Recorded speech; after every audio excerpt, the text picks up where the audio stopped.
What's going on, Roasters? It's Brian Baldy with the NFL Network, and you're listening to The Morning Roast with Bonte and Shasky on 95.7 The Game. 9 in a row for Kyle Shanahan's team. The Raiders are eliminated from playoff contention, and the San Francisco 49ers are very much alive for the number 1 or 2 seed in the NFC. 37-34 the final in overtime. Back with more in a moment. Who's that, Kugler? Fox Sports, my guy Kevin Kugler? Mark Sanchez? He was in his bag. Yeah, Mark Sanchez in a GoldenEye bag. Talking video games, L2R2. There was a hold on George Kittle. Yeah. And Mark Sanchez is like, oh, and it was the female ref who was getting berated by Kyle Shanahan. And Mark Sanchez is like, don't think that is a foul right there. It was hilarious. Dude, I was Mark dying. Sanchez was bringing up references at the Rio and gambling all night and being drunk, and this is Vegas. I kind of like Mark Sanchez. I'm kind of a fan. And Kevin the Kugler. headband, too, in studio? Yeah, he's one. Dude, and you know what? Kevin Kugler will always be one of my favorites when he said, "Oh, my goodness," after Drake Kirkpatrick got trucked. Who was was it Vucevic? Who was the guy who had the headband on the Lakers? Sasha Vujacic. Sasha Vujacic. That's Dana Sasha. Sharapova. He got cooked by Ray Allen in that game 4 after they blew like a 26-point lead. He also came off ice cold game 7 to shoot 2 free throws and win it for him. It was he had the thin headband. Yeah, he had a thin one. Yeah, and I think Dunleavy had that for a period of time as well. Yeah. I'm not a big fan of the thin one. Well, it's more of a soccer look. Yeah. It's a Euro look. Football. I'm not a fan. By the way, Arsenal running away with the Premier League. Not good as Tottenham loses again. At some point this week, can we discuss the week that was in college football? Today's not the day because I want to get into the Niners. College football's been awesome. No, college football was incredible. Playoff was awesome. I mean, and also I think I'm ready to switch my opinion on the greatest college quarterback I've ever seen. It might be Caleb Williams. Oh, my God. I thought it was Andrew Luck. Caleb Williams is one of the most fun athletes in sports right now. And I don't know. I don't know if he is, but I'm ready to start to pivot. He is an incredible watch. Better than Vince Young, Michael Vick. I can think of different players. Matt Leiter. Reggie Bush. Well, we were talking quarterback only, I guess. Greatest quarter. No. Dude, the way that he contorts his body. Look, does he hold the ball for way too long? Probably. C.J. Stroud. C.J. Stroud was incredible. Lawrence, I didn't know C.J. Stroud could run like he did. Deshaun Watson? Deshaun Watson was incredible. I'm saying as a thrower of the football at the quarterback position. Yeah, I know you like that term. That's why I did it. As a thrower of the football. Blaine Gabbert. Sam Bradford. Oh, God. No, as a but thrower of the honestly, football, Caleb, elite.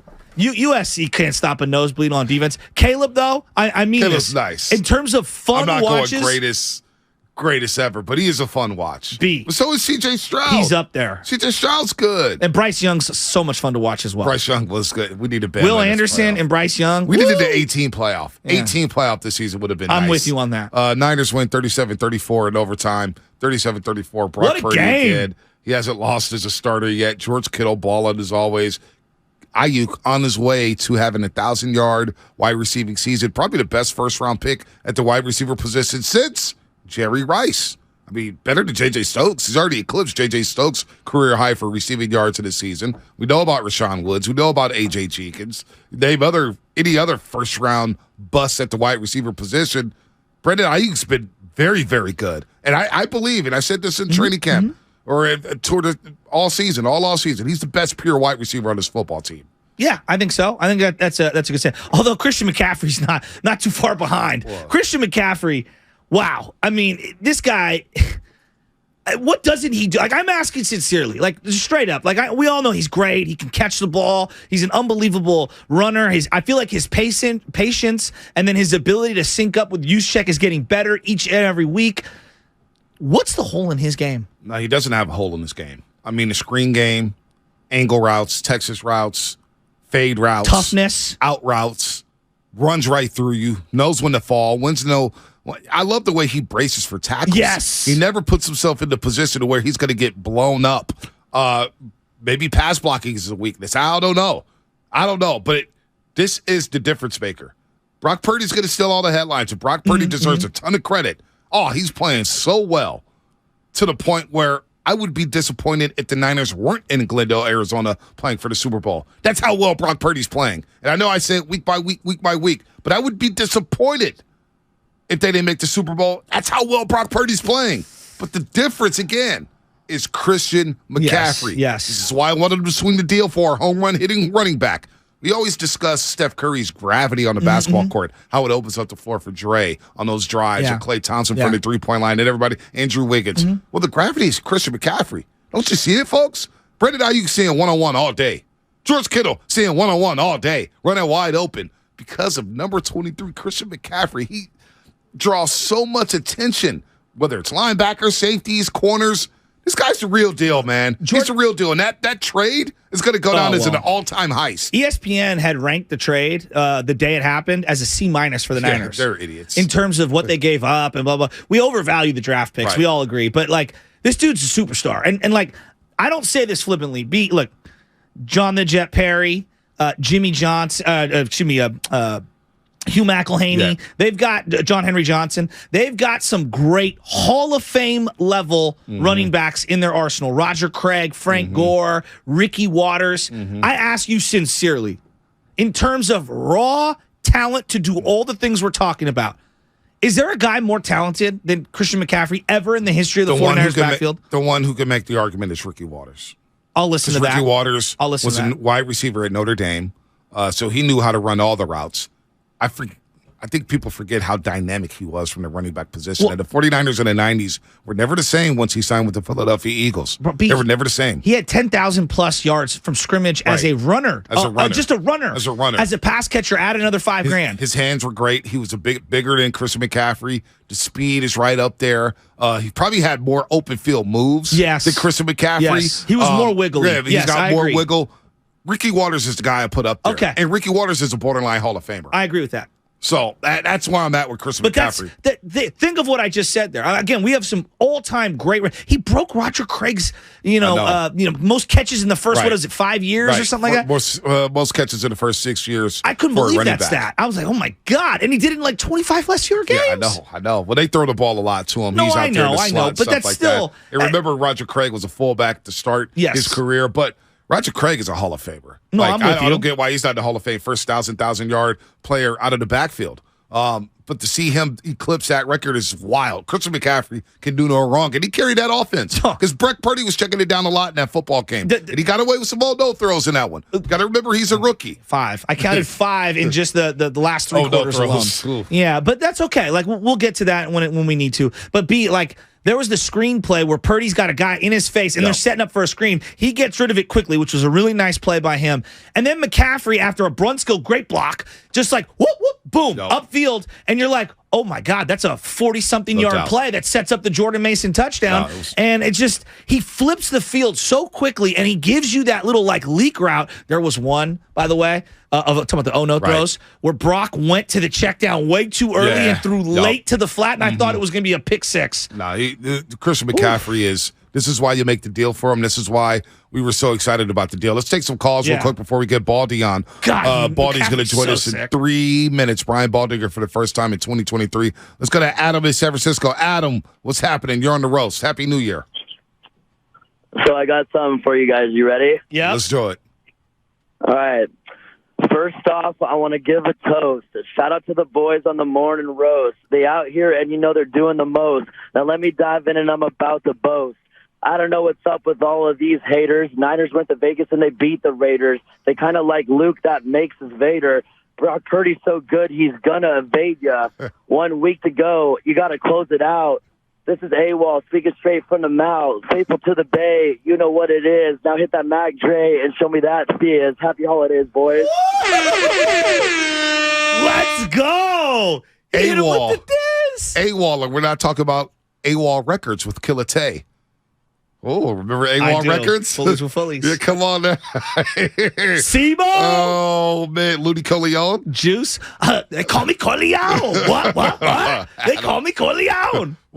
Wow. Ludy Corleone had some hitters. He had some hitters. Wow, that was good. Damn. I was feeling that. Antonio in Oakland, who tags me in every dance move he has at Levi's Stadium. Antonio, Happy New Year. Antonio, man, you're dancing left and right, man. How you feeling this year? Oh, I was dancing in front of my brothers and my dad's face because they was Raider fans, man, and they was giving me the business all freaking game. So, everybody knows about this rivalry, man. Growing up in Northern California, it feels great to beat the hated Raiders, and nobody wants to see us in the playoffs. And Christian McCaffrey, that dude, he carried us on his back. And then Bosa, a.k.a. the new DPOY, because he freaking bull rushed that dude like Justin Smith did that Saints tackle in that playoff game in 2011. That's what I have flashbacks of. And I'm just loving it. Woo! Antonio, good call, man. Michael Hernandez, boys out here trying to get Doobie Awards early. Yeah, Doobie Awards. Mark that for freestyle. Yeah, right there. Doobie Awards, by the way, was a smashing success. I did not think it would hit people that hard. The Doobie Awards I saw Adam during the break, Adam at SF. Oh, nice. He dropped by the gatehouse a couple times, gave me a nice 49er scarf. Thank you, Adam. Merry Christmas to you. Tyler Miller, I saw him out there before he went out to Vegas. The Doobie Awards is something else. People were not happy but not getting nominated. People were not happy with the roast of the year. People were not happy that they didn't get enough love. So the Doobie Awards, the second annual, coming in December, if this show is still around, it's going to be something special. You were talking about gravity for CMC, and I think it's a really, really, really good point. When Colin Kaepernick came in and you saw that Frank Gore and him had the run game going, what that did was it opened up the middle of the field for Michael Crabtree, and he had his best year. This is going back 10 years ago. Vernon Davis was still very, very effective. I'm looking at this team right now, and what I'm seeing with what CMC is setting up, not only are they running the ball very well, but it feels like we're getting the best, most efficient version of George Kittle. No doubt. Doesn't it feel like George Kittle's more involved now than maybe he's been in like 3 years? Dude, I mean, what was that? I don't even know what that was. That was funny. But like George him Kittle, and Ayuk have been awesome, and they don't even have Debo on the field right now. But all of a sudden, we're seeing George Kittle in what he does best. Yes. Which is run after the catch. When he gets into the open field, with the ball in his hands, he is we saw the Seattle game. We saw the Commanders game at Levi Stadium.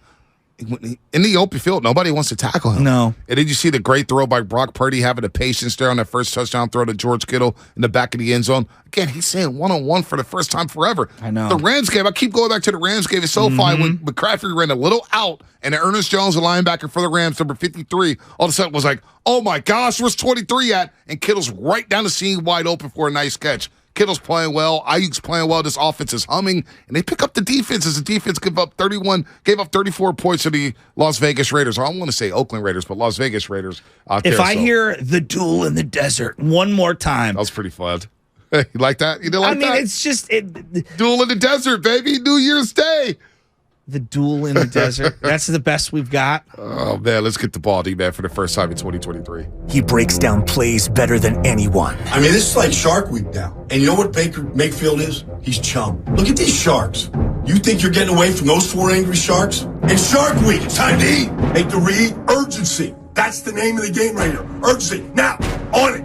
He's on it. Touchdown. Beautiful throw. He's our 95.7 The Game NFL insider, Brian Baldinger. Oh, it's good to have Baldy back to start the year 2023. Happy New Year to you, Baldy. What a great weekend of football. You're looking dapper in the suit. You had a great college football playoff. You had a great NFL weekend. We'll get to our thoughts about last night, our thoughts and prayers. Actually, let's just start there to get it out the way, Baldy, because our thoughts and prayers do go out to Mr. Hamlin and his family. Damar Hamlin, of course, the game was postponed yesterday in Cincinnati. I wasn't watching it live because I had basketball duties, but going back to watch it, just a scary, scary situation as EMT had to administer CPR on the football field, and the NFL did what was best. Postpone the game. We'll play another day. There's no way Buffalo's going to be able to play that football game after seeing one of their brothers fall like that and collapse on the football field. Just a tough, tough scene, Baldy. It was horrible. It was horrible. And it's just, it's a reminder of just, it's a dangerous game. And I've never seen anything like that. Although I hear stories now, car crashes and hockey players that have had similar type injuries. It's all about Damar right now, but I don't. There's no way they could play. They made the right decision. It was pretty quickly. I've been down in the field when you have the danger. Really, is just the uncertainty. You don't know what is the injury, what is the severity, what happened. You don't know. If somebody breaks a leg, I mean, nobody wants to see a leg broken, but you know what it is. You know that he's going to be fine. It's going to be rehab. You got it. But when it happened to Damar last, nobody really knew. And then once you saw the players really circle around him, because they knew how severe it was, and you saw just how quickly the EMTs responded, you knew it was really severe. And obviously we don't know the condition at this point. So there's still a great deal of uncertainty. But it's unsettling because you can't go back and play. Not like that. I've been out there where there's been a stoppage for 15 minutes and the gurney comes out, you strap somebody on, and you just want to see limbs move. You just want to see a finger move, You want to see the lips move, and then you go, okay, he's going to be okay. It might be a rough patch, but he's going to be okay. Last night, we never got that feeling. Yeah, and I think, you've said a bunch of things there. Obviously, you've never seen anything like that on a football field, which is surprising because you played and you're on the field every single week. In terms of how the NFL handled it, what were your opinions on that? I thought they handled everything. There's no book, exactly, Joe, what to do in that situation. But I thought, they administered the CPR like within minutes. They got to it. They were able to establish what the issue was. He's got a cardiac arrest now. We didn't know that at the time, but he got, they were able to get the heart, working again, and get him to the hospital in a matter of minutes. And then, just a decision to postpone the game and then to cancel the game. You postpone it and then you kind of wait and see what's going on. And then, the executives get together, and really it was kind of initiated by Zach Taylor, from the Cincinnati Bengals, and talking, to Sean McDermott, like, this is not going to be a situation where we can go back and play after this. And so I thought the players and the teams really kind of made the decision for the NFL about what to do, which was just the right thing. I don't know the future of the game and if it gets played. I don't know any of that. But that's not the important thing at that point. The important thing is the concerns for the players and the teams and for Damar. And they put that as their priority, Joe. No doubt. Well said, Baldy. As we have Brian Baldinger on for the first time in 2023, break down what happened last night in Cincinnati. Now let's get to Las Vegas here with the 49ers as they continue to roll. They haven't lost a game with Brock Purdy under center. Heck, they haven't lost a game with Christian McCaffrey lined up in the backfield as a starter. Defense let up a little bit. We'll get there to it in a second. But offensively, to see them score 37, rally from 10 points down in the third quarter. Christian McCaffrey carrying a load there. Look, nobody cares about the draft picks anymore in the Bay Area because of McCaffrey's doing in the run and pass game. The gravity that he creates, Baldy, I think was undersold when he got traded to San Francisco. Well, probably because he really didn't have a whole lot around him in Carolina. I mean, there was DJ Moore. There was a couple pieces, but, they didn't have what they have here. And so then it's a question of, how does his role grow? How does it expand? What can you do with him? What are the packages you want for him? What kind of volume of, plays can he handle? So far, he's handling everything about as well as anybody could ever expected him beyond. But he's just, he's a special player. I mean, there's a lot of running backs in this league that can catch the ball, that can run the ball, but not many guys have the vision and the ability to take plays as long as he takes them. Just explosive plays that can come out of anywhere. The screen game, the run game, you name it. Like just the explosive plays that he can create. The type of plays that you get one on a drive, that your chances of scoring just go incrementally higher. And that's why they're scoring at such a rate right now. They're just getting these explosive plays out of McCaffrey and out of the quarterback right now. Yeah, it feels like CMC. We were talking about the gravity of like Steph Curry on the basketball court, where there's so much attention goes to him that it opens up shots for others. I don't know if this is a byproduct of them opening the offense up, if it's Brock Purdy, if it's CMC, but I feel like because of CMC on the field, George Kittle's getting the rock all over the place down the field, and we're seeing an even more effective, explosive George Kittle. I think if you said at the start of the season, over and under on George Kittle getting 9 touchdowns, under, you'd probably take the under, right, Joe? Yes, I would have take the under on that deal, and not to slight, George, but there's a lot of options there in that offense, and he just wasn't getting those type of touches. I saw you guys talking earlier, about his ability after the catch. I mean, he's elite. He's an elite player after the catch. The way we've seen, Kelsey. Maybe Waller at times when healthy, et cetera, but not many guys can do that. And so it's a mentality of George. He's obviously he's fast, but he also has a mentality that one guy's not bringing him down. So all that has taken place. But I just feel like there's a rhythm to this offense that has been missing. And you can't just say it's the quarterback. It's the way the quarterback sees the field. and the way that he goes through progressions and the way the ball comes out and where it comes out. I mean, he hit Jennings in the middle of the field the other day in stride. I mean, it's a rope in the middle of the field. And, Jennings doesn't have to slow down. He doesn't have to stop. He doesn't have to stretch for it. I mean, he hits him right in stride. And, you're seeing a lot of that right now from the quarterback. Brian Baldinger here on the Morning Rush on 95.7 The Game, as he is every single Tuesday at 7:30. George Kittle, I believe he had 20 touchdowns coming into the season, and over the course of his career, he's got 9 alone this year. Baldy, to your point about that over-under, we all would taking the under there. But how about Brendan Ayuk, who's on the cusp of having his first ever 1,000-yard receiver? Look, I think as a pure route runner, he's coming into his own, seeing one-on-one coverage, going one-on-one there in overtime, hitting those quick slants, going over the middle of the field. Brendan Ayuk is growing up before our eyes. I remember last year, going into November, he was in the doghouse with Kyle Shanahan. Now this guy looks like he's worthy of that first-round pick the Niners spent on. Oh, there's no question. I mean, he's really. I mean, sometimes it takes a couple of years and takes a certain quarterback. I mean, it's a system and all those kind of things. But he's really emerged, and he's a go-to guy. He's beaten man coverage in overtime, play after play after play. I mean, they basically throw it to Brandon to get down the field to kick the game-winning field goal. One good throw after another, but it was also contested catches, the whole thing. And the touchdown route, to start the game. It's just a great route, and it's these red zone throws for touchdowns. They just happen. Like we see teams struggle in the red zone all the time. Like it has to come out hot, and it has to come out with anticipation, and it's got to be thrown to a spot. Otherwise, there's just too many bodies in the middle of the field. There's hands. Balls get tipped at the line. Like it can only happen one way, and the timing is just extraordinary. And when you watch it and slow it down and watch it over and over again, you go, that looks like great football right there. That looks like Montana to Rice right there, It looked that good. Well, I'm glad you're bringing up some of these red zone plays. The throw that he made on third down and third and goal, I believe, after 2 stuffed runs to George Kittle. It was like a layered throw that he scrambled out to the left, flipped his hips, and then Kittle kind of clears back to the back end of the end zone. That was just an incredible play by Brock Purdy to hit him there. It feels like only George Kittle's catching it. We're learning so much about Brock every week. This week, little adversity, loses a guard, down 10 points. I mean, Baldy, at what point do we just tap out and say, this dude's just a really good football player?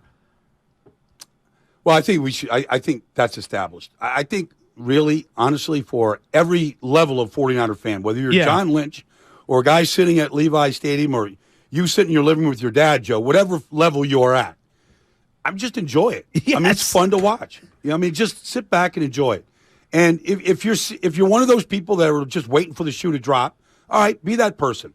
But, I mean, he's thrown 10 touchdowns in less than 5 games. It's been consistent about what he's doing. Now, he threw for the most yards this game, but yard stats, all that kind of stuff. There's only 3 quarterbacks in the league right now that are averaging 8 or more yards per attempt. He's right there with Mahomes and Tua. So, he's getting the ball to his receivers. Yep. He's getting it down the field consistently. He's taking the checkdowns when it's there. But like to your point, to the Kittle touchdown. I mean, he feels pressure, he spins, he gets outside. Now, a lot of guys make that move. Tony Romo made that move to get away from pressure. A lot of guys make that move, but they don't get to themselves, feet set, and make a stick throw. I know Derek Carr against the Steelers, escape pressure and then throw just, a horrible throw down the middle of the field gets picked by Minka Fitzpatrick. A chance to win the game. Like not everybody sets their feet and makes the right throw. And locates George in the back of the end zone going from right to left across the field. Like, I was talking to Jake Delhomme on Sunday about him. And Jake Delhomme, he was just telling me he played in this offense with Gary Kubiak, and he was just telling me some of the things. And he says the thing that you have to understand about quarterbacks like this is they win with their eyes. What they see is not what you can measure in some pre-draft workout, or you go back and you watch college tape and you're watching these Big 12 defenses. Like, his eyes are in the right place. And you just don't know how a guy's going to see the game until he has to go play the game.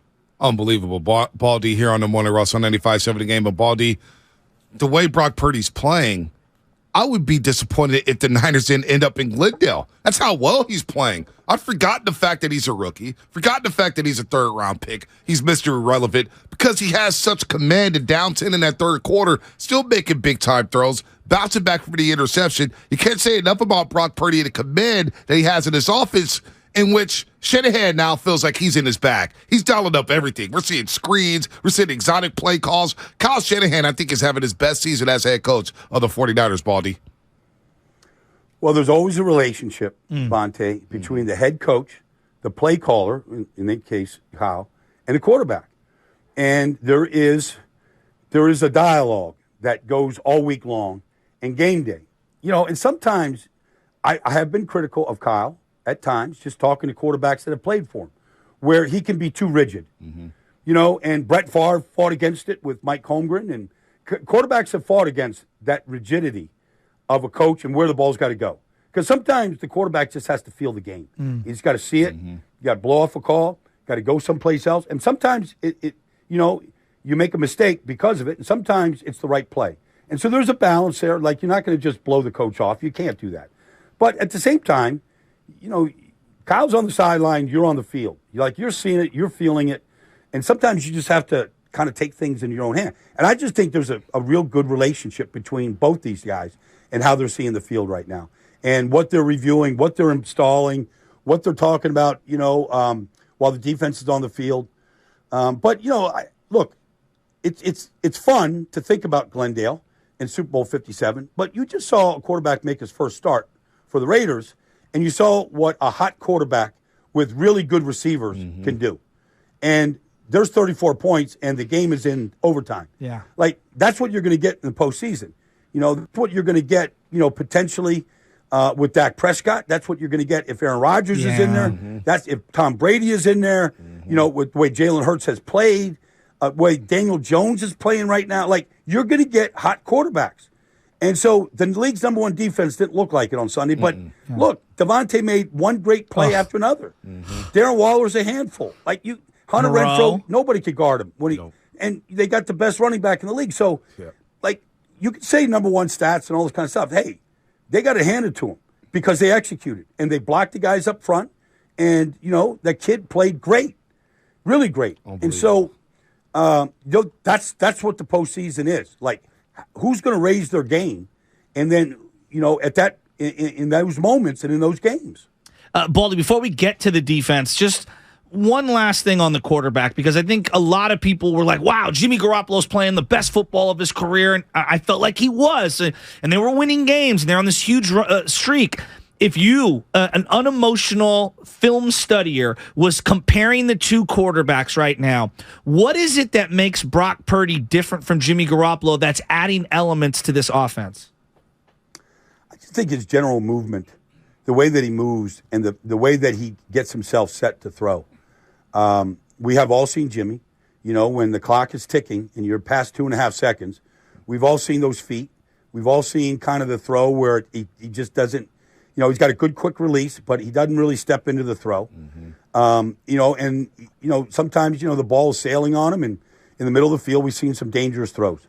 I just don't see that from Brock. I just see calm feet, good feet, and I see movement that is the right movement. I'm watching Carson Wentz the other day. It's just one panic attack after another. There's no panic attacks to this kid, And so maybe that's 47 games in college. Maybe that's just the way he was coached, the way he was groomed. But I don't think you're going to see a panicking quarterback, regardless of who's breathing down his neck.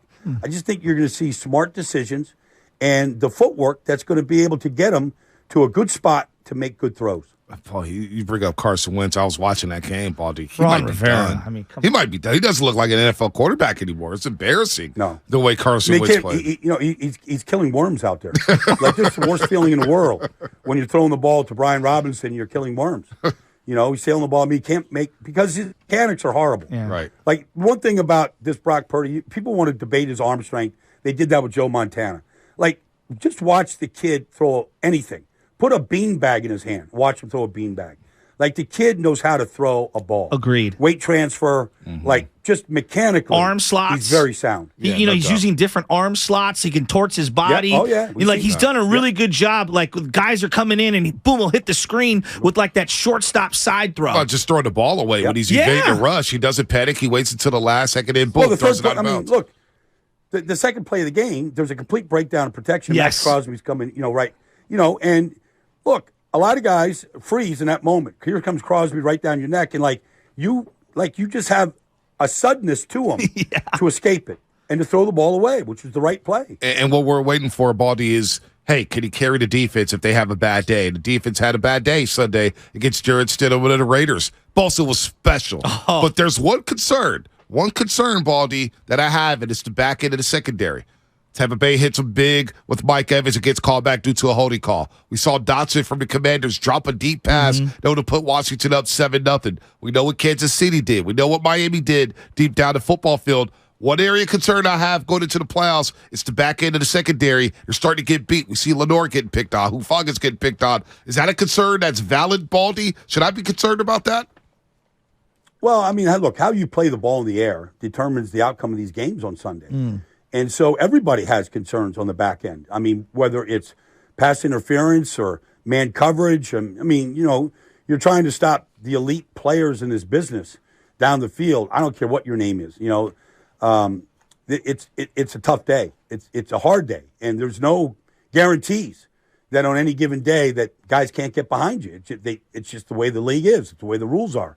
And so, the Stidham was awesome, and the receivers that they had to tend to, even Foster Moreau, whoever it was. Yep. I mean, it was a tough assignment, and that's the best that offense has looked all year.